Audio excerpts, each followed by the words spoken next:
would like to tell a little story about this thing called ADHD, Attention Deficit Hyperactivity Disorder. This goes back, about 15 years or so, maybe a little bit more. I was a therapist at that point. I'd been a therapist for a few years already, hearing a lot about that disorder along the way. But at that time, it was the tail end of me working as a musician for children. I played guitar and sang in all sorts of different environments. Libraries, at schools sometimes, in community gardens in Manhattan where I live, also at festivals occasionally. Sometimes I'd get hired to play at birthday parties. So I played music for a lot of different kids in a lot of different environments. Well, I had a job at one point. I would work maybe once, twice a month, doing a gig for an hour at an arts center playing for children. Well, I came in one time and it was a group of mostly boys, but a couple of girls too, but it was about 25 kids, 25 kids, and they had like 4 or 5 teachers. And I thought, that's a lot of teachers for this many kids. And the director of this art center said, yeah, the teachers really want to talk to you before you perform. There's some things they feel you really need to know. It's not a regular audience. And I said, okay. I played for lots of kids in lots of different environments. I always like to interact with the teachers or whoever the leaders are, to have some sort of bond with them. Sometimes they can make the performance a lot better, especially if I'm on the same wavelength with them. So I listened.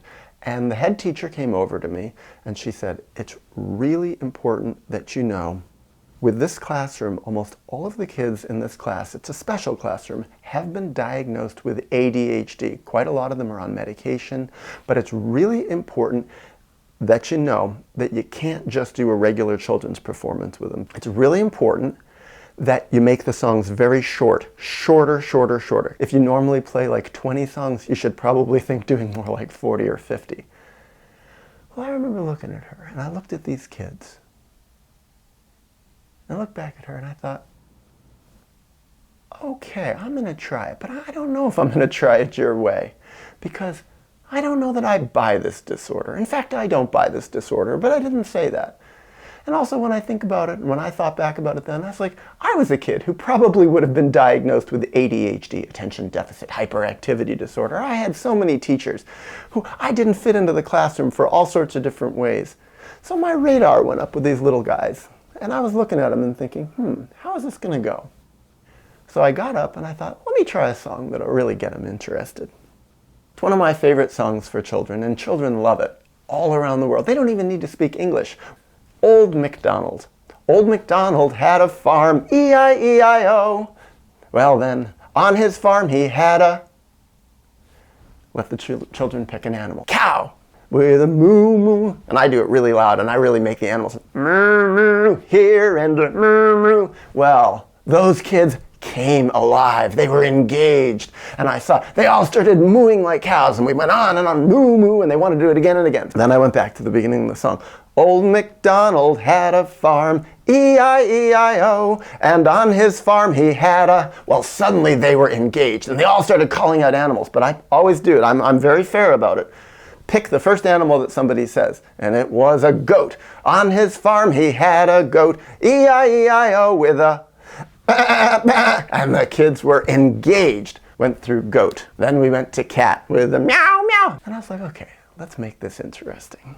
Change it up a little bit. Now let's see if we can sing it slower. And they all were alive. Now I'm thinking, we're probably already a minute and a half into this song. A song that's only supposed to be, according to the teacher, 30 seconds long or they're not going to be interested. We did it slower. On his farm he had a... Someone said dog.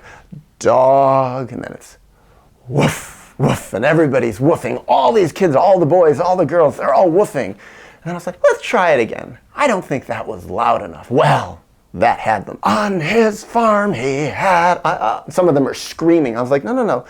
Let's start over again without screaming. Let's make it beautiful and loud. So they're all trying it. Beautifully they sang it. We all sang it together so beautifully and loud. I was like, let's try dog again, but let's try it this way. This time doing it beautiful and quiet. And on his farm. And they all did it perfectly. Then we switched to a different animal. A horse. And they all started laughing. I was like, can you guys do a horse? They all tried to do horses, and they actually did it really well. I was like, now let's try it. Beautiful and quiet and fast. Old MacDonald had a farm, E-I-E-I-O. Oh, and by the way, I took a quick peek at the teacher, and she's looking at me. And I think she realized what I was doing. I think she realized at some level I was bucking her authority, bucking her misconceptions, and bucking her maybe even authoritarianism, because I saw the look in her eyes. She was mad because she had her concept of how these kids were, and I wasn't playing along with her concept that they all have this ADHD thing. And when I looked at the kids and looked in their eyes and looked at what they had that was so special, aside from the beauty of just being children, what they had was complete and undivided attention on this song, on this music, on the concepts that I was presenting. There was no distraction. There was no deficit of attention. They were engaged. They were interesting. They were having fun. Let's do a dinosaur. How does a dinosaur sound? A snake. How does a snake sound? Let's try to all sing it in a very high voice. Well, let's do a whale. Let's do a tiger. Let's do a car. Can there be a car and a farm? Yes! On his farm he had a... Well, the reason I'm sharing this story is because these children, so-called ADHD kids, kids with a deficit of attention and hyperactivity, kids who can't sit still, kids who are bored, kids who disrupt the class, kids who need 5 teachers for 20 or 25 of them as opposed to 1 or 2 teachers. We sang Old MacDonald for 1 hour. One song for 1 hour. And guess what? All 20 or 25 of them did not stray with their attention. They paid attention. They were engaged. They were focused. None of them were running away. None of them were trying to run outside. All 5 teachers just sat there and did nothing. And so for me, that's a little story that tells something to me about this so-called thing called ADHD, which so many kids need to be medicated for. They need to have their senses dulled down. They need stimulants, methamphetamine or methylphenidate, Adderall and Ritalin, Vyvanse that focus their attention. Speed, giving speed to little kids. The same drugs that work on the neural pathways that cocaine will work on. Putting these little kids on drugs for this so-called lack of attention? Why not change their environment? Why not engage them? I was once a little kid in school who was bored. I was once a little kid in school who was bouncing out of my seat because I found school so dull. I knew a lot of this stuff already. I was like, oh my God, I have to sit here.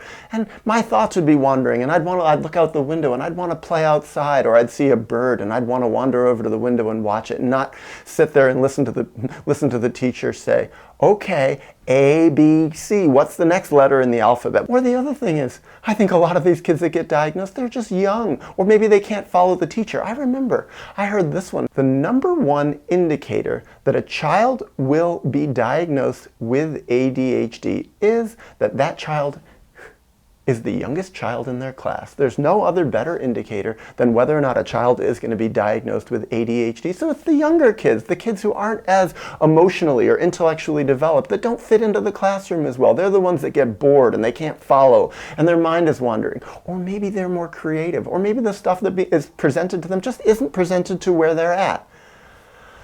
So I remember that. Sitting with those kids for 1 hour, not playing 50 songs, not playing 40 songs or 30 or 20 or 10. One song, and their attention was undivided. And you know what I felt? That if that performance had been 2 hours, we could have continued with that. It was just a question of presenting it in a way that they found interesting. And I remember a couple of the teachers came over to me afterwards and they said, that was wonderful, thank you so much, that was so amazing. Except the head teacher. She said, thank you. She shook my hand and she left. No more. And it was like, I think that's true of the mental health field a lot in general. Even though she wasn't a mental health professional, in a way she was an agent of the mental health field. And I think it's true. What I saw with her is true with the mental health field in general, so often. With psychiatry in general, so often. Mental health professionals like diagnosis. They believe in diagnosis. They're convinced that these diagnoses are true and real things. And when they have evidence that contradicts what they see, when they get data, especially lots of data, that contradicts their point of view, they don't change their point of view. They discount the data. And that, to me, is not scientific. And I think that's so true of the mental health field.